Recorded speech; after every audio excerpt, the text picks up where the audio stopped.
তুই কি জোর করি আসছো তো এনে না তোরে আনানো হয়েছে? আসার পরে আপনি বাচ্চারে ঘুমলাইতে গেছেন, বাচ্চার ইয়ার কারণে ছোট বাচ্চাকে ঘুম পাড়াইয়ে তারা ওই কাজগুলো করতে চাচ্ছিল। ঠিক সেই মুহূর্তে বাড়ির লোকজন এসে হাতে নাতে ধরা পড়ে গেল। সুপ্রিয় দর্শক শ্রোতা, আসসালামু আলাইকুম। দেশে এবং প্রবাসে, দূরে এবং আজকের এই ভিডিওগুলো দেখার জন্য প্লে করেছেন সবাইকে অনুরোধ করব সম্পূর্ণ ভিডিওটি কন্টিনিউ করবেন। বিশেষ কিছু তথ্য রয়েছে আজকের এই ভিডিওতে, বিশেষ করে বরিশালের কোনো দর্শক যদি আমি অনুরোধ করব আপনাদের মাঝে ভিডিওটি ছড়িয়ে দেবেন। ঘটনাটি বরিশাল চরকাবতে। আপনারা স্ক্রিনে যে ভিডিওগুলো দেখেছেন শুরু থেকে ছোট্ট একটি ভিডিও ক্লিপ সম্পূর্ণ দেখাবো। সম্পূর্ণ দেখলে আপনার ভুল ধারণা ভেঙে যাবে, আপনারা বুঝতে পারবেন যে ঘটনাটি কি ঘটেছিল।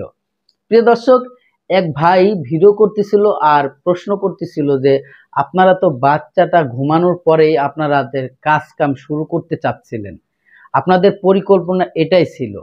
মহিলাটি কিন্তু রাগ হচ্ছে, কিন্তু সত্য কথাগুলো কিন্তু সে বলতে চাচ্ছে। সে বলছে যে আপনারা যেটা ভাবেন, যেটা ভাবতেছেন ওটাই রাইট, এখন আর আমার কিছু বলা যাবে না।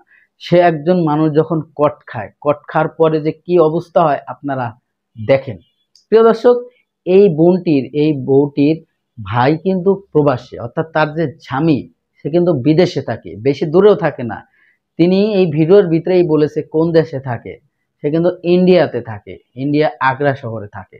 আর সে ইন্ডিয়ার থেকে আসতে কিন্তু বেশি সময় লাগে না এবং বছরে নাকি 2বারও আসে। কিন্তু তারপরে ওনার এত ঝামেলা কেন? পাশের বাড়ির দূর সম্পর্কের এক ভাই হয়, তাকে নাকি কয়েকদিন পর পরই আনতে হয়, তাকে কয়েকদিন পর পরই দাওয়াত করে আনতে হয়। তিনি নাকি উনার মানে ভাই হয়। কেমন তারা ভাই হয়? ধর্ম ভাই হয়।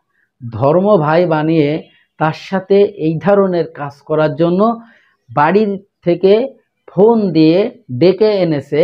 মোটামুটি রাত যখন 12:30 পৌনে 1টা বাজে, ঠিক তখন মানুষ যখন ঘুমেছিল, তখন উনরা এই ধরনের কথা বলার জন্য তখন তাকে সেই ভাইকে, ধর্ম ভাইকে উনি ডেকে আনলো বাড়ির থেকে।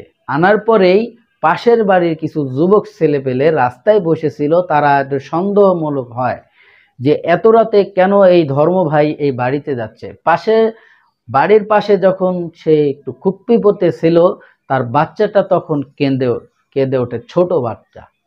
এই বাচ্চাটা শুরু থেকেই বলছিলাম, বাচ্চাটা ঘুমানোর অপেক্ষা করেছিল। সেই যতক্ষণ পর্যন্ত বাচ্চাটা ঘুমাচ্ছিল না ততক্ষণ পর্যন্ত তারা কথাবার্তা বলার সুযোগ পাচ্ছিল না। ঠিক সেই মুহূর্তেই এই যুবক ছেলেপেলেরা আসে, বাড়ির পাশের যুবক ছেলেপেলেরা এসে তাকে সার্চ করে।